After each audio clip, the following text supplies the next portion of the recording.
Facebook live में आप लोगों का स्वागत है। आज से हम लोग एक नई सीरीज शुरू करने जा रहे हैं और ये सीरीज बुनियादी तौर पर मेरी अपनी जो किताबें हैं उन पर ही केंद्रित होगी और उनमें जो दिक्कतें आई हैं, उनमें जो प्रश्न उठाए गए हैं, उन्हीं पर इस सीरीज में खाली चर्चा होगी। और कोशिश ये होगी कि ये सीरीज थोड़ी सी फर्क इसका होगा जो अभी तक मैं नवजागरण वाली सीरीज कर रहा हूं उससे। वो ये कि इस सीरीज में मैक्सिमम 15 मिनट की ये बातचीत होगी, 15 या 20 मिनट की। और ये हम लोग 4 बजे रोज करेंगे, 15 या 20 मिनट। देखते हैं ये कैसे इवॉल्व होती है, क्योंकि बहुत सारी चीज़ें हैं जो कि स्थितियों पर निर्भर करती हैं।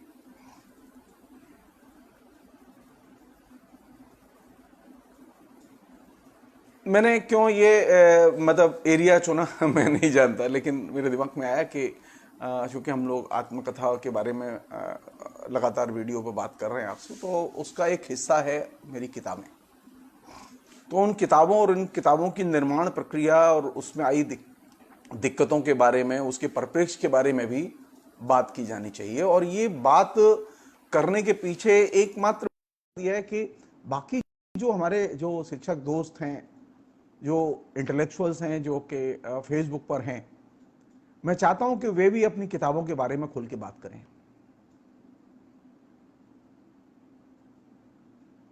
और मैं उम्मीद कर रहा हूं कि वे खुल के बात करेंगे। जिन्होंने जो जो काम किया वो अपने काम को डिस्कस करें, लोगों के बीच में लाएं। जो सबसे जो जैसा कि मैंने अपने प्रस्तुति में दिखाया भी था, फेसबुक पर लिखा भी कि ये जो पुस्तक है मार्क्सवाद और आधुनिक हिंदी कविता, ये पुस्तक मेरी पहली आलोचना की पुस्तक है। और ये पुस्तक जब लिखी गई तो उस समय ये असल में पुस्तक के लिए पुस्तक नहीं लिखी गई। ये पुस्तक बुनियादी तौर पर मेरी पीएचडी है जो कि पब्लिश हुई, और पब्लिश तब हुई जबकि मैं शिक्षक बन गया यूनिवर्सिटी में, कलकत्ता यूनिवर्सिटी में। मैंने 89 में मैंने ज्वाइन किया और ये 94 में ये पुस्तक के रूप में छप के आई। मैं जब तक शिक्षक नहीं बना था, मेरा मतलब ये मानना था कि मैं अगर शिक्षक नहीं बनता तो मैं अपनी थीसिस वगैरह छपाऊंगा नहीं, क्यों कोई फर्क नहीं पड़ता आपने एकेडमिक्स में क्या किया, क्योंकि अब एकेडमिक्स में रह ही नहीं रहे। लेकिन जब मैं शिक्षक के तौर पर मेरी नियुक्ति हुई तो मैंने प्रयत्न किया, और श्यामबिहारी राय जो ग्रीन शिल्पी के जो पब्लिकेशन उसके जो मालिक जो अब गुजर गए, उनको मैंने ये अपनी थीसिस दी, और उन्होंने राधा पब्लिकेशन करके एक पब्लिकेशन है, अभी भी है दिल्ली में। राधा पब्लिकेशन के जो मालिक थे वो व्यक्तिगत तौर पर मुझे जानते थे, लेकिन मैं कभी पब्लिकेशंस चलाने वालों के पास जाता नहीं था। एक ही पब्लिशर था जिसको कि मैं जानता था, और जो मेरे दोस्त थे वो थे श्यामबिहारी राय। और वो दोस्त इसलिए थे क्योंकि वे एनसीईआरटी में के पास में जो नीपा जो शैक्षणिक संस्थान है, जो कि अब यूनिवर्सिटी है, उसमें पब्लिकेशन का काम देखते थे और वहाँ की पत्रिका के भी संपादक थे। उनसे मेरे व्यक्तिगत संबंध थे। अपने जवाहरलाल नेहरू विश्वविद्यालय में एमए करने के दौरान ही मेरी उनसे मित्रता हुई, और वो सारी जिंदगी बनी रही। मैं कभी किसी पब्लिशर के पास नहीं गया अपनी किताब लेके, इसलिए नहीं कि मैं कोई बहुत अहंकारी हूं, मुझे जरूरत ही नहीं पड़ी, संयोग की बात है। और मुझे इसके लिए भी जरूरत नहीं पड़ी कि मुझे किताब छपवाने के लिए कभी कोई पैसा नहीं देना पड़ा। मैं उन भाग्यशाली लोगों में से हूं जिसको किताब की रॉयल्टी भी यथाशक्ति और प्रकाशक ने समय समय पर दी। मैं अभी भी प्रकाशक के यहाँ कभी नहीं जाता। 10 वर्ष हो गए मैं प्रकाशक के यहाँ नहीं गया कभी भी। वो कभी आते हैं तो मेरे यहाँ आते हैं, बातचीत होती है।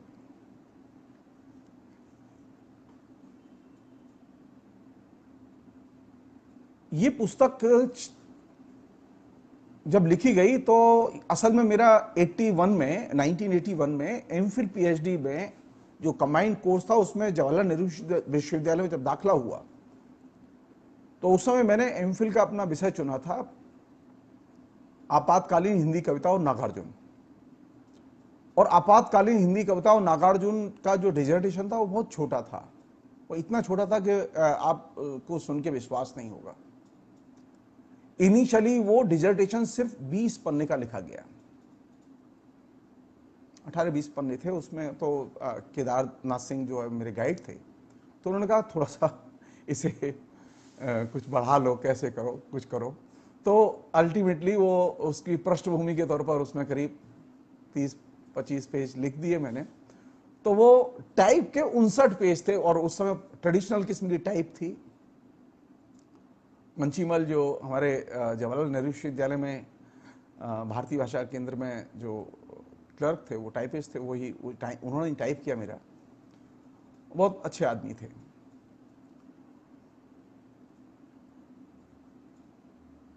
तो वो एमफिल हो गया। एमफिल के बाद में विषय चुनने वाली बात थी पीएचडी के लिए। तो पीएचडी का विषय चुनते समय मेरी इनिशियली इच्छा थी हजारी प्रसाद द्विवेदी की इतिहास दृष्टि पर काम करने की।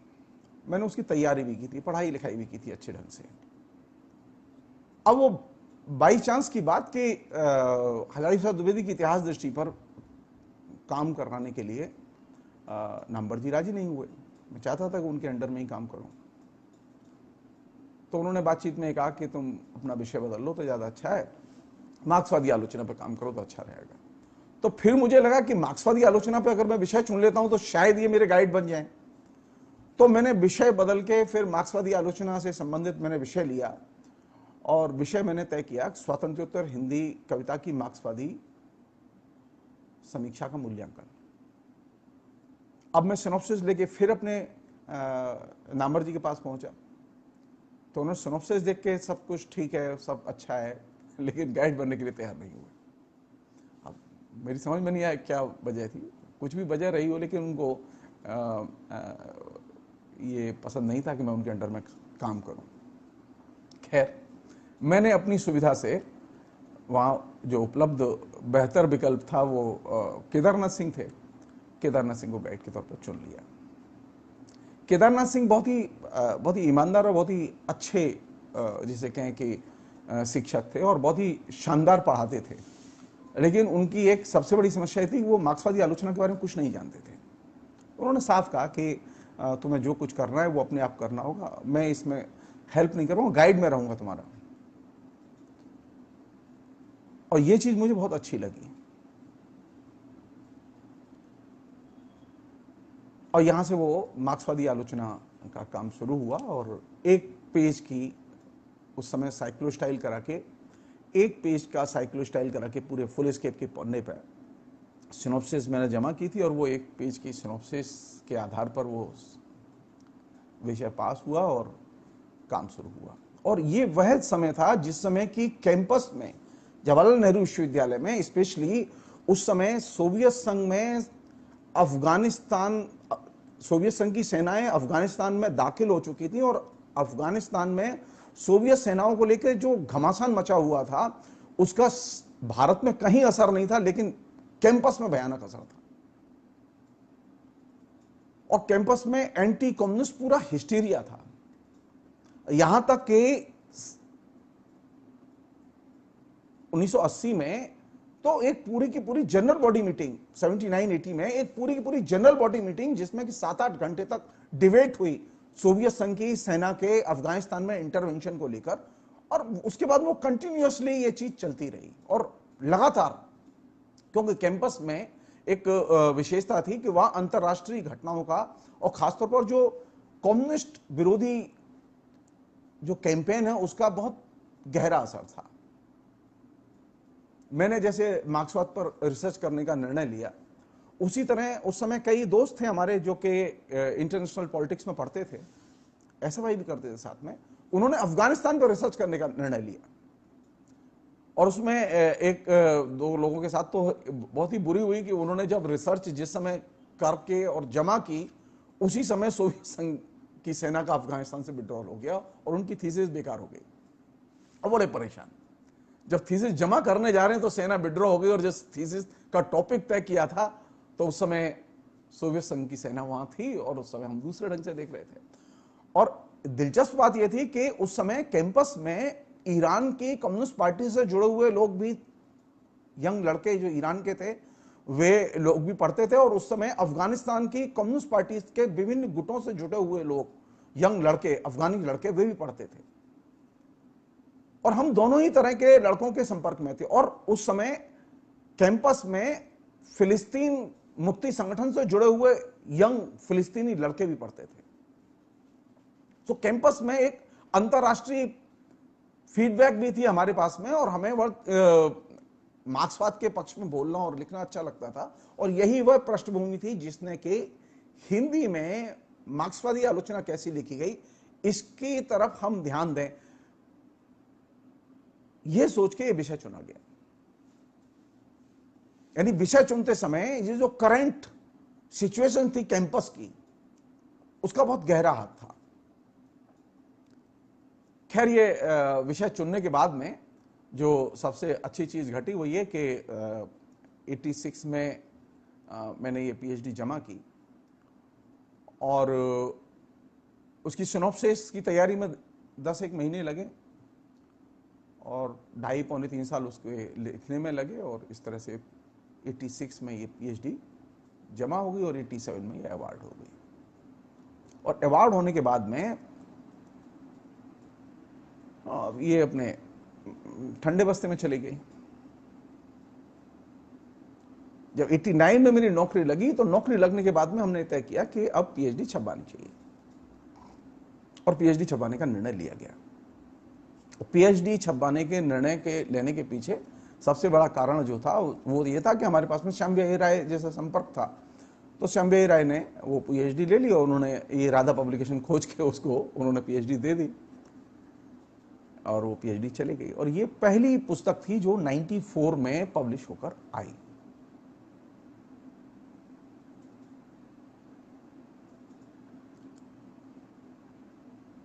अब इसका एक दूसरा पक्ष है।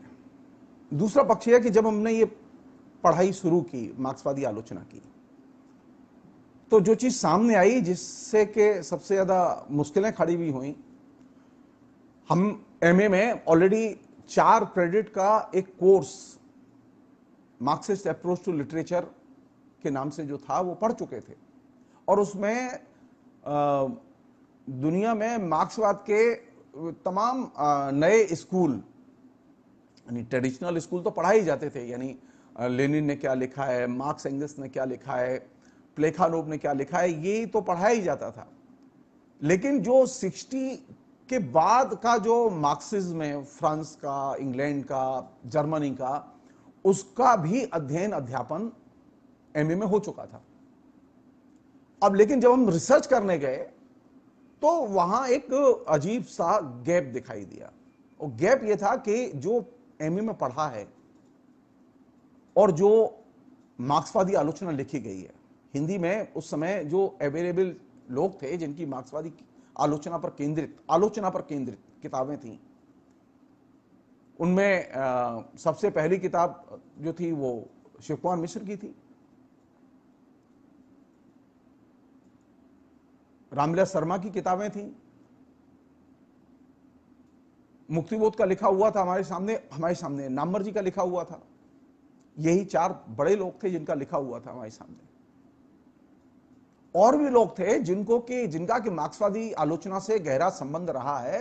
सिद्धांत सिंह चौहान, प्रकाश चंद्र गुप्त, रांगे राघव, राहुल संकीर्तन, इनका भी एक पूरा का पूरा पैटर्न प्रगतिशील आलोचना का वो भी अवेलेबल था। लेकिन इस समूचे आलोचना के अध्ययन के क्रम में जो चीज निकल के आ रही थी वो ये थी कि ये जो परंपरावादी जो मार्क्सवादी क्रिटिसिज्म था, मार्क्स, एंगेल्स, लेनिन का, उसका तो रिफ्लेक्शन मार्क्सवादी आलोचकों के यहां खूब था और उसके मूल्यांकन की अनेक लोगों ने कोशिश की थी। लेकिन 60 के बाद की जो मार्क्सवादी आलोचना सारी दुनिया में विकसित हुई, खासतौर पर फ्रांस के छात्र आंदोलन के बाद जो आलोचना विकसित हुई, उस आलोचना का कोई रिफ्लेक्शन हिंदी की मार्क्सवादी आलोचना में नहीं था, आज भी नहीं है। और इसने एक बड़ा गैप मार्क्सवादी क्रिटिसिज्म में पैदा किया था और इससे चीजों को पढ़ने में और उनका विश्लेषण करने में असुविधा हो रही थी। और ये जो चीज थी, ये चीज हमें बार बार इंसिस्ट कर रही थी कि हम क्या करें। तो कुल मिला के इसने एक सीमा तय कर दी थी, क्योंकि हम उस सीमा के बाहर जा नहीं सकते। तो वे जो तयशुदा विषय थे, जो कि मार्क्स, एंगेल्स, लेनिन की आलोचना के केंद्र में थे, उन विषयों को ध्यान में रख के ही मार्क्सवादी आलोचना हिंदी में काम कर रही थी और लिख रही थी। उसी को केंद्र में रख के हमें काम करना पड़ा। इसमें हम चाह के भी हम अल्थुजर की मदद नहीं ले पाए, हम चाह के भी हम टेरी गिल्टन की मदद नहीं ले पाए, हम चाह के भी रेमंड विलियम्स की मदद नहीं ले पाए, हम चाह के भी और दूसरे जो मार्क्सवादी आलोचक हैं उनकी मदद नहीं ले पाए। क्योंकि उसका एक बड़ा कारण यह था कि जो हिंदी में जो लिखा जा रहा था वो एकदम अनभिज्ञ था। ये जो 60 के बाद जो मार्क्सवादी आलोचना सारी दुनिया में विकसित हुई, उससे एकदम अनभिज्ञ था। तो हिंदी के मार्क्सवादियों का जो ये दायरा था, और वो दायरा कमोबेश लंबे समय तक बना रहा है, उससे हम बाहर नहीं निकले।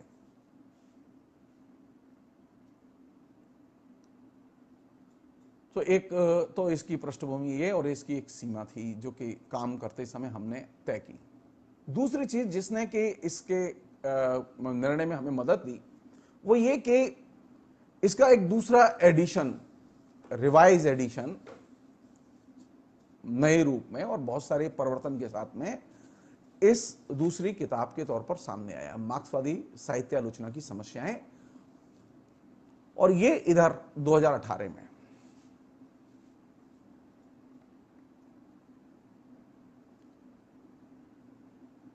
संयोग की बात है, जब मार्क्सवाद और आधुनिक हिंदी कविता पुस्तक छपी तो समाजवाद का बेटर्न हो चुका था और सोवियत संघ कोलैप्स कर चुका था। सोवियत संघ में जो समाजवादी व्यवस्था थी, पूर्वी यूरोप में जो समाजवादी व्यवस्था थी, वो धराशायी हो चुकी थी।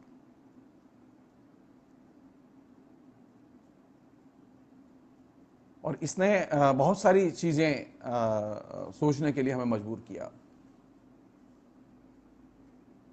तो जब ये पुस्तक के तौर पर ये चीज, ये मार्क्सवाद और आधुनिक हिंदी कविता पुस्तक आई, तो उसकी एक भूमिका, छोटी भूमिका, जो कि बहुत महत्वपूर्ण भूमिका थी, वो हमने लिखी।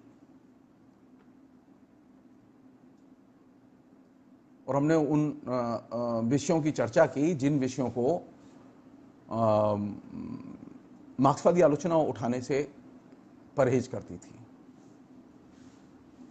मार्क्सवादी आलोचना की, जैसा कि मैंने आपसे कहा कि सबसे बड़ी मुश्किल यह थी कि मार्क्सवादी आलोचना, मार्क्स, एंगेल्स, लेनिन, थोड़ा सा विकास हुआ तो स्टालिन को टच कर लिया, थोड़ा सा जरूरत हुआ तो गोरकी के लेटर्स को टच कर लिया, लेकिन इसके बाद वो अगर कहीं जंप करेगी तो थोड़ा बहुत माओ के जो येनान की साहित्य संगोष्ठी में दिया गया भाषण है उसको टच कर लिया। इसके अलावा वह किसी और दायरे में घुसने के लिए तैयार नहीं थी। और इन लोगों के दायरे में बंद होने के कारण आप ये समझ ही नहीं सकते थे कि सोवियत संघ का विघटन कैसे हुआ, मार्क्सवादी आलोचना में किस तरह के चेंजेज आए, ये आप समझ ही नहीं सकते थे। तो ये एक हमारी मुश्किल थी। तो जब ये सोवियत संघ के विघटन के बाद 1990-91 के बाद, और ये 94 में ये पुस्तक आई, तो उसकी भूमिका लिखी। उस भूमिका में कुछ चीजें हमने हाईलाइट की जिनकी मैं चर्चा बाद में करूंगा मैं। लेकिन जब ये दूसरा इसका परवर्धित संस्करण मार्क्सवादी साहित्यालोचना की समस्याएं के नाम से हम लाए, तो उस समय दो चीजें और घट चुकी थी और बहुत ही भयानक थी। वो एक तो ये कि चीन का जो एकदम ट्रांसफॉर्मेशन था, वो अपने आप में बहुत ही अद्भुत ट्रांसफॉर्मेशन था। चीन ने जो पूंजीवाद के विकास में जो हाई जंप, एक लंबी छलांग लगाई, वह एक निश्चित तौर पर एक नया फिनोमेना था। और दूसरी चीज जिसने के सोचने के लिए मजबूर किया, वह था बंगाल में लेफ्ट फ्रंट का या सीपीएम का पतन, उसकी पराजय। ये दो बड़ी घटनाएं थीं। जब पहली पुस्तक आई तो उस समय पृष्ठभूमि में सोवियत संघ का विघटन और पतन, और जब ये दूसरी पुस्तक आई तो जो उसमें पहली पुस्तक की सामग्री तो थी ही, लेकिन ये जो चाइना में जो चेंजेज हुए और चाइना के चेंजेस के अलावा जो बंगाल में चेंजेज हुए, इन चेंजेस को दिमाग में रखे मूलतः ये दोनों पुस्तकें तैयार की गई। और इन दोनों पुस्तकों के अंदर क्या है, उसकी कैसे हम चर्चा करेंगे, इसके बारे में मैंने अभी कोई सुचिंतित ढंग से कोई योजना नहीं बनाई है। मैं सिर्फ वो पहली पुस्तक की एक भूमिका का एक छोटा सा अंश मैं जरूर पढ़ना चाहता हूं, क्योंकि ये भूमिका बहुत महत्वपूर्ण है। इसके बाकी अंश नहीं पढ़ूंगा, लेकिन एक अंश मैं जरूर पढ़ना चाहता हूं। शुरुआत कई। मौजूदा दौर में मार्क्सवादी दर्शन के खिलाफ अंतर्राष्ट्रीय स्तर पर आक्रामक अभियान चल रहा है। इस हमले के कारण कुछ देशों में समाजवादी व्यवस्था धराशायी हो चुकी है, तो कुछ बुद्धिजीवियों में संदेह के बादल घुमड़ आए हैं। वहीं दूसरी ओर मार्क्सवाद के भक्तों में अभी भी स्यापा खत्म नहीं हुआ है। समाजवादी व्यवस्था की विश्व पूंजीवाद और साम्राज्यवाद के मुकाबले जो पराजय हुई है, वह तात्कालिक है अथवा स्थायी है, इसका फैसला इतिहास करेगा। मेरा मानना है कि समाजवादी व्यवस्था की मौजूदा पराजय मार्क्सवादी दर्शन से भटकाव एवं उससे ज्यादा तथाकथित सुसंगत बनाने के प्रयासों के कारण हुई है। भूतपूर्व सोवियत संघ सहित दुनिया के अनेक देशों में पूंजीवादी विचारधारा के प्रभाववश मार्क्सवाद रहित कम्युनिस्ट पार्टी एवं वर्ग संघर्ष रहित सामाजिक विकास की धारणा का कम्युनिस्ट पार्टियों ने जो प्रयोग चलाया था, मूलतः यह उसकी पराजय है। शीत युद्धीय दौर में मार्क्सवादी दर्शन, समाजवादी व्यवस्था एवं कम्युनिस्टों के प्रति जो घृणा अभियान छेड़ा गया, उससे संघर्ष के नाम पर मार्क्सवादियों ने विवेक एवं तर्क की जगह विश्वास करो की धारणा को प्रतिष्ठापित किया। इससे मार्क्सवादी भक्तों का जन्म हुआ। यह भक्तगण मार्क्सवाद के जनता से अलगाव, कम्युनिस्ट पार्टी का जनता से अलगाव, कम्युनिस्ट पार्टी का मार्क्सवादी दृष्टिकोण से अलगाव, कम्युनिस्ट पार्टी का लोकतंत्र से अलगाव, कम्युनिस्ट पार्टी का सर्वहारा के अंतरराष्ट्रवाद से अलगाव आदि के प्रति अनदेखा रवैया रखते रहे। बिरादराना रिश्ता निभाने के नाम पर मार्क्सवाद से विसर्जन को छिपाते रहे। उसके खिलाफ विचारधारात्मक संघर्ष बंद कर दिया। समाजवादी व्यवस्था में पैदा हो रहे सामाजिक शक्तियों के चरित्र को नजरअंदाज करते रहे। परिणाम तो अब समाजवादी दुनिया में समाजवाद हार गया तो वे भौचक रह गए। वे भौचक रह गए। अभी शीत युद्ध का प्रथम चरण शेष हुआ है। इससे जर्मनी एवं जापान विजयी होकर उभरे हैं। शीत युद्ध का दूसरा चरण नई विश्व व्यवस्था के नाम पर आक्रामक मुद्रा में आ चुका है। इस चरण में मार्क्सवादी दर्शन के अलावा राष्ट्र और राष्ट्रीयताओं पर हमला बोला गया है। भीतर घात करके राष्ट्र और राष्ट्रीयताओं की सीमाओं को तोड़ा जा रहा है। इस प्रक्रिया का हमारे देश पर जो प्रभाव होगा, हमारे यहां बोलियों के नाम पर छोटे राज्य बनाए जाने की मांग उठ रही है। भाषा के आधार पर बने राज्यों को खत्म करके छोटे राज्यों के गठन की मांग की जा रही है। साथ ही पृथकतावादी आंदोलनों ने पंजाब एवं कश्मीर में समूची लोकतांत्रिक सत्ता को पंगु बनाकर रख दिया है। मार्क्सी आलोचना को इस पक्ष पर समग्रता में पहल कदमी करनी चाहिए और बुद्धिजीवियों को एकताबद्ध करना चाहिए। अनकोट। इसके बाकी हिस्से, बाकी चर्चा हम अगले एपिसोड में करेंगे। सिर्फ संक्षेप में एक बात जरूर कहना चाहता हूं मैं। जब मैं पढ़ रहा था जवाहरलाल नेहरू विश्वविद्यालय में तब भी, और अब जब इतने दिन पढ़ाने के बाद बहुत कुछ देखा है। जवाहरलाल नेहरू विश्वविद्यालय में 2 ही शिक्षक थे हिंदी के जो मार्क्सवाद को जानते थे ठीक से, नामवर सिंह और मैनेजर पांडे। बाकी शिक्षक नहीं जानते थे। और बाकी देश में कितने शिक्षक हैं जो मार्क्सवाद पढ़ाते थे और जानते थे, मैं कह नहीं सकता मैं, क्योंकि गिनती के लोग थे। लेकिन वे, उनके यहां पाठ्यक्रमों में मार्क्सवाद नहीं पढ़ाया जाता था। शिव कुमार जी प्रोफेसर थे, पढ़ाते थे। कुंवरपाल सिंह प्रोफेसर थे, पढ़ाते थे। लेकिन मार्क्सवादी आलोचना के पठन पाठन की जो पद्धति सारी दुनिया में जिस तरह की समृद्ध परंपरा रही है, वह परंपरा हिंदी के विभागों में नहीं रही है।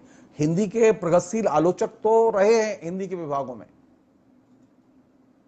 लेकिन मार्क्सवादी आलोचना के कॉन्सेप्चुअल आधार पर उसके पठन पाठन की एक सुगठित सुव्यवस्थित पद्धति वो कहीं नहीं रही है। और इसका एक बड़ा कारण बता रहा हूं मैं आपको। एकमात्र जवाहरलाल नेहरू विश्वविद्यालय में 4 क्रेडिट का कोर्स था मार्क्सवादी आलोचना का। 4 क्रेडिट का कोर्स बहुत मायने रखता है ये, मार्क्सिस्ट अप्रोच टू लिटरेचर। लेकिन दिलचस्प बात यह थी कि नामवर जी ने कोई मार्क्सवाद पर किताब ही नहीं लिखी।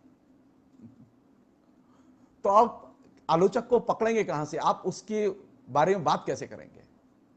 उन्होंने इतिहास और आलोचना जो उनकी पुस्तक है, उसमें सिर्फ 2 चैप्टर हैं उनके, 2 चैप्टर छोटे से इतिहास दृष्टि के प्रश्न को लेकर, जिसमें उन्होंने हिस्टोरिकल डायलेक्टिकल मेटेरियलिज्म के बारे में संक्षेप में लिखा है। अब आप समझ लीजिए कि हिंदी कितनी पीछे है। इसके विपरीत आप पश्चिम में जाइए, आप सोवियत संघ में जाइए, तो आपको दर्जनों लोग मिलेंगे जिन्होंने रशियन में मार्क्सवादी आलोचना को लेकर काम किया है। आप फ्रांस में जाइए, जर्मनी में जाइए, आपको हर भाषा में प्रतिष्ठित आलोचक मिलेंगे।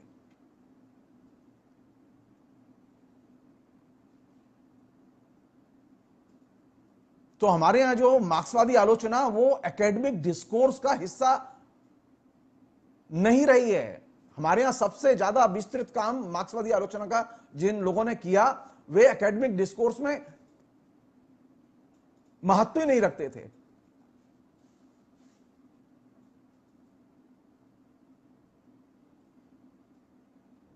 तो हमारे यहां जो मार्क्सवाद है वो नमूने के तौर पर कुछ व्यक्तियों तक केंद्रित था।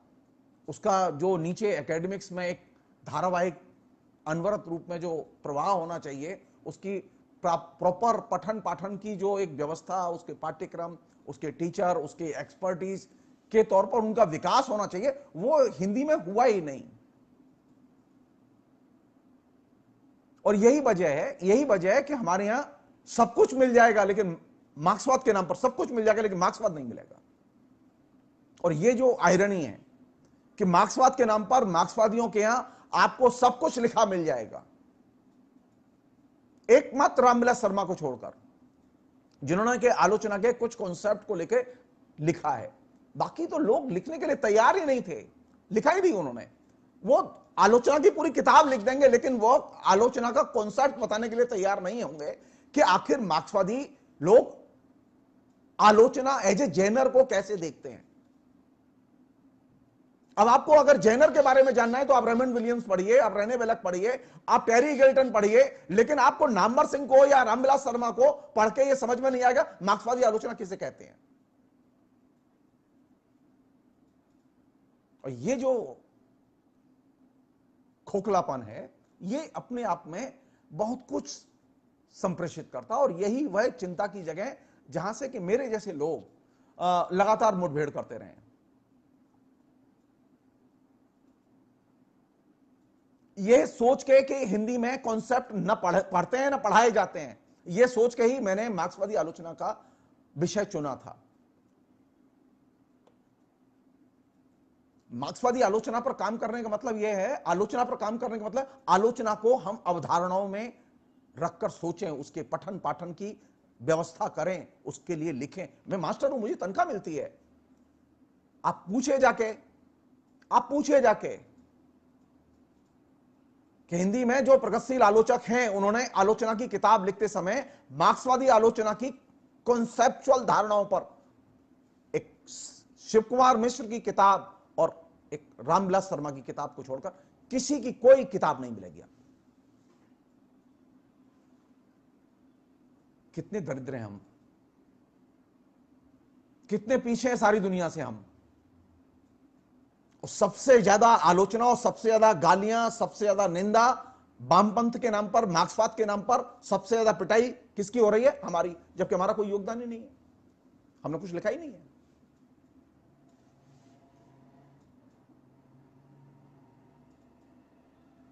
और आखिरी चीज आज के लिए बस इतनी,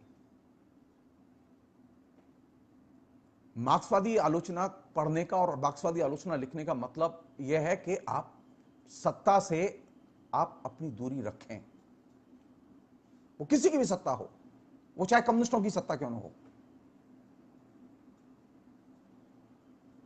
और इस मामले में हमारे सिर्फ एक ही आदर्श, एक ही सब क्लासिकल आदर्श, वह रामविलास शर्मा, जिन्होंने सत्ता से दूरी रखी अपनी और मार्क्सवादी आलोचना का विकास किया, मार्क्सवादी दृष्टिकोण से चीजें लिखी, और भी सत्ता के पास नहीं गई। सत्ता ने जो कुछ दिया वह बाकायदा समाज को उन्होंने वापस दे दिया। और बाकी जो थे हमारे यहां मार्क्सवादी, उनका तो सत्ता प्रेम इतना जग जाहिर है कि कहने में भी जो है मतलब शर्म आती है। सो मार्क्सवाद सत्ता प्रेम विकसित नहीं करता, बल्कि वह जनता के प्रति प्रेम विकसित करता है, और एकेडमिक्स के प्रति जो उसकी श्रेष्ठतम जो उपलब्धियां उनके प्रति वह आकर्षण पैदा करता है। मार्क्सवाद का मतलब अवसरवाद नहीं है। मार्क्सवाद का मतलब है ज्ञान के सर्वोच्च क्षेत्रों में दाखिल होना और सर्वोच्च क्षेत्रों को अर्जित करना। और यही वह चीज थी जिसने कि दुनिया के मार्क्सवादियों को प्रतिष्ठित करने में महत्वपूर्ण भूमिका अदा की। और हमारे यहां तो मार्क्सवादी जो है वो सबसे पहले रद्दी काम करेगा, बढ़िया काम नहीं करेगा। वो चाहे वो माओवादी हो, चाहे वो नक्सलवादी हो, चाहे वो सीपीएम से जुड़े हो, चाहे वो सीपीआई से जुड़े हो, आप उठा के पूछिए उनसे कि सिर्फ 2 किताबों के नाम बताओ जो कि मार्क्सवादी आलोचना की शिक्षा देने में, कॉन्सेप्ट को समझाने में मदद करें। आपको 2 किताब नहीं मिलेंगी। और शिव कुमार जी ने जब मार्क्सवाद पर किताब लिखी तब वो मार्क्सवादी नहीं थे, कम्युनिस्ट पार्टी के मेंबर नहीं थे।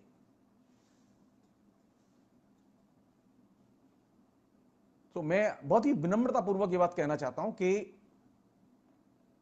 मैं पहले एक बातचीत में ये बात रख चुका हूं, शिव कुमार जी ने जो किताब लिखी वो शिव कुमार जी के ऊपर असर था नंद दुलारे वाजपेयी का, जो कि मार्क्सवादी नहीं थे, वो उनके शिष्य थे।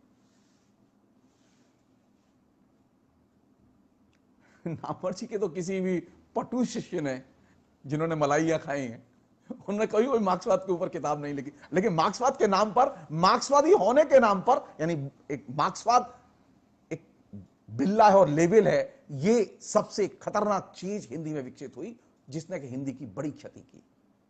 फिलहाल इतना ही।